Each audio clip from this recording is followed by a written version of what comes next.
পালং শাকের রেসিপি এমনভাবে রান্না করলে মুখে লেগে থাকবে, সবাই চেয়ে খাবে। কথা দিলাম এই সুস্বাদু পালং শাকের রেসিপি একবার হলেও ট্রাই করতে পারেন। নমস্কার বন্ধুরা, অমৃতাঞ্জলি কুকিং চ্যানেলে সবাইকে স্বাগত জানিয়ে আবারও চলে এসেছি। তো যে সকল বন্ধুরা আমার চ্যানেলে নতুন হয়ে এসেছেন যারা প্লিজ চ্যানেলটি সাবস্ক্রাইব করে আমার পাশে থাকবেন, আর যারা ফেসবুক থেকে দেখছেন তারা পেজটাকে ফলো করে রাখবেন। তো স্কিপ না করে পুরো ভিডিওটি দেখার অনুরোধ রইল। তো চলুন লাইক দিয়ে ভিডিওটি দেখা শুরু করবেন, ভিডিওটি শেয়ার করি। পালং শাক এইভাবে একবার হলে রান্না করে দেখতে পারেন বন্ধুরা, খেতে কিন্তু দারুণ হয়। আর বেগুন দিয়ে আর পালং শাক দিয়ে একবার হলেও ট্রাই করে দেখুন। এই পদ্ধতিতে পালং শাক রান্না করলে যে কেউ আপনার এই রান্নায় প্রশংসা করবে। তো চলুন রেসিপিটি শেয়ার করা যায়। তো বন্ধুরা, আমি কিন্তু বেগুনটাকে আর সেই পালং শাকগুলোকে খুব ভালো মতো করে আমি কেটে বেছে কেটে তারপরে আবারও নিয়ে আসবো। আর দেখুন বন্ধুরা, আমি কিন্তু পালং শাকটা রান্না করব, তার জন্য এই সাইজ করে আমি আলু কেটে নিয়েছি আর খুব ভালো মতো করে কিন্তু জল দিয়ে ধুয়ে নিয়েছি। আর এখানে দেখুন নিয়ে নিয়েছি বেগুনটা আমি যে একটা গোটা বেগুন নিয়েছিলাম সেটাও কিন্তু আমি খুব ভালো মতো করে ধুয়ে তারপরে কেটে নিয়েছি। আর এখানে আমি 4 থেকে 5টা পুয়ার মতো রসুন নিয়েছি। আর এখানে দেখুন শাকগুলোকে আমি খুব ভালো মতো করে কিন্তু ধুয়ে নিয়েছি। দেখুন ভালো করে বেছে নিয়েছিলাম, পালং শাকটাকে দিয়ে কিন্তু ধুয়ে নিয়েছি খুব ভালো মতো করে। আর এই যে দেখুন বন্ধুরা, এখানে আমি একটা বাটি নিয়েছি। আর এই যে আমি কলাই ডালের বড়ি নিয়ে নিচ্ছি। এই হচ্ছে কলাই ডালের বড়ি। এই বড়িগুলো কিন্তু আমরা বাড়িতে তৈরি করেছিলাম, 1 বছর হয়ে গেছে আমাদের এই কলাই ডালের বড়ি। তো আর পালং শাকে যদি কলাই ডালে বড়ি দেওয়া যায় বন্ধুরা, তাহলে তার কোনো কথাই হবে না, জাস্ট ফাটাফাটি লাগবে। তো এবার দেখুন কড়াই আমি দিয়ে দিচ্ছি তেল। এবার তেলটাকে খুব ভালো মতো করে কিন্তু গরম করে নিতে হবে। তো দেখুন তেলটা কিন্তু খুব ভালো মতো করে গরম করে নিয়েছি। আর এখানে দেখুন আমি নিয়ে নিয়েছি বড়ি। এবার আমি বড়িটাকে হালকা করে ভেজে নেব।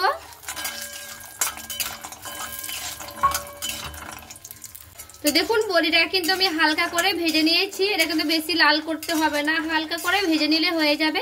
এবার আমি বাটিতে উঠিয়ে নিচ্ছি। দেখুন কড়াই কিন্তু অল্প তেল রয়েছে, তো আমি আবারও একটু করে তেলটা দিয়ে দেবো একসঙ্গে শাকটা রান্না করার জন্য। তো এখানে দেখুন সেই আলুটাকে আমি কিন্তু যেটা আমি আলু ধুয়ে রেখেছিলাম সেই আলুটাকে দিয়ে দিচ্ছি। এবার আমি আলুটাকে সেই লাল লাল করে ভেজে নেব। তো দেখুন বন্ধুরা, আলু কিন্তু আমি খুব ভালো মতো করে ভেজে নিয়েছি। এবার আমি সেই বেগুনগুলোকে দিয়ে দিচ্ছি। এবার আমি বেগুনগুলোকে কিন্তু ভেজে নেব। এবার দেখুন আলু আর বেগুনটাকে আমি কিন্তু ভেজে নিয়েছি। তো এখানে আমি দিয়ে দিচ্ছি সেই রসুনগুলোকে আমি দিয়ে দিচ্ছি। তো দেখুন বন্ধুরা, এখানে সেই শাকটাকে আমি ধুয়ে রেখেছিলাম। এবার আমি সেই শাকগুলোকে দিয়ে দিব।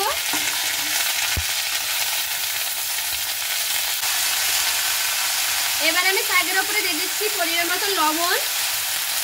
এবার আমি দিয়ে দিচ্ছি হলুদের গুঁড়া। এবার আমি শাকটাকে খুব ভালো মতো করে নাড়াচাড়া করে নেব।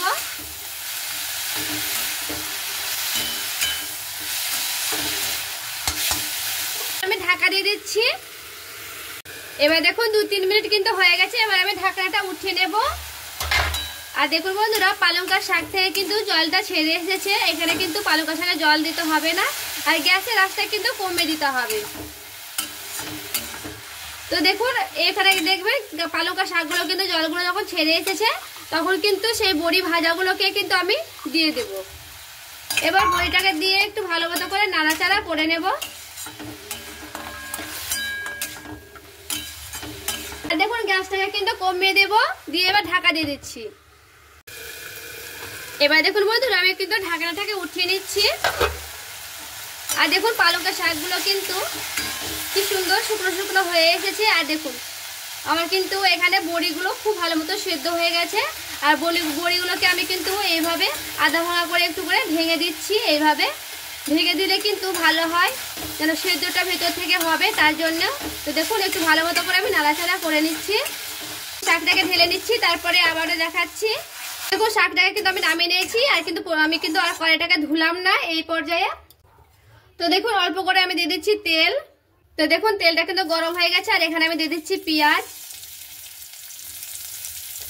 পেঁয়াজটাকে দিয়ে একটু ভালো করে নাড়াচাড়া করে নিচ্ছি।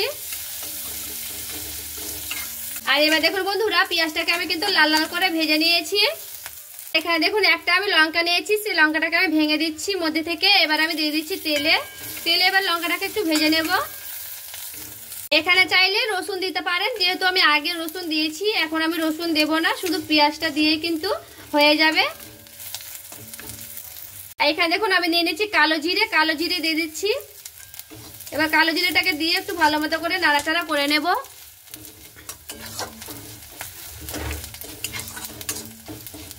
এবার খুব ভালো মতো করে কিন্তু আমার নাড়াচাড়া হয়ে গেছে। আর এখানে দেখুন সেই শাকটাকে আমি নিয়েছিলাম, সেই শাকটাকে কিন্তু আমি বাটিতে ঢেলে নিয়েছিলাম। এবার আমি দিয়ে দিচ্ছি। এবার আমি শাকটাকে খুব ভালো মতো করে নাড়াচাড়া করে নেব।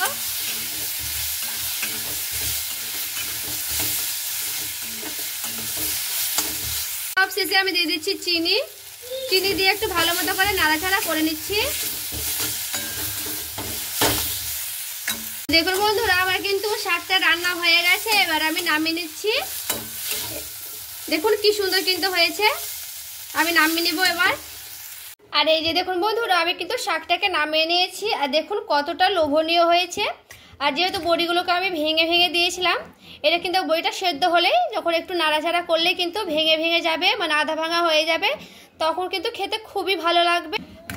আর এই পালংকের শাকে আলু বেগুন দিয়ে বড়ি দিয়ে একবার হলো এইভাবে ট্রাই করে দেখতে পারেন। খেতে যে এতটাই দুর্দান্ত হয় বন্ধুরা, না বানিয়ে খেলে কিন্তু বুঝতেই পারবে না, খেতে কিন্তু খুবই ভালো হয়। আর শুধুমাত্র ভাতের সঙ্গে নিয়ে নিয়েছি এই যে পালং শাক। ভাতের সঙ্গে পালং শাক খেতে এতটাই সুন্দর হয়, না বানিয়ে খেলে বুঝতেই পারবেন না। আর এইভাবে একবার হলো ট্রাই করুন, আর খেতে সত্যি বন্ধুরা দুর্দান্ত হয়। আর এইভাবে যদি পালং শাক থেকে যায়, আর পালং শাকের সঙ্গে আর কিছুই লাগবে না, এক থালা ভাত নিমেষে শেষ করে ফেলবেন। খেতে কিন্তু খুবই সুস্বাদু হয়। তো আজকের এই পালং শাকের রেসিপিটি ভালো লেগে থাকলে প্লিজ একটি লাইক করে দিবেন, আর চ্যানেলটাকে সাবস্ক্রাইব করে আমার পাশেই থেকে যাবেন। তো চলুন দেখা হচ্ছে আরও একটি রেসিপির সঙ্গে। সবাই ভালো থাকবেন, সুস্থ থাকবেন।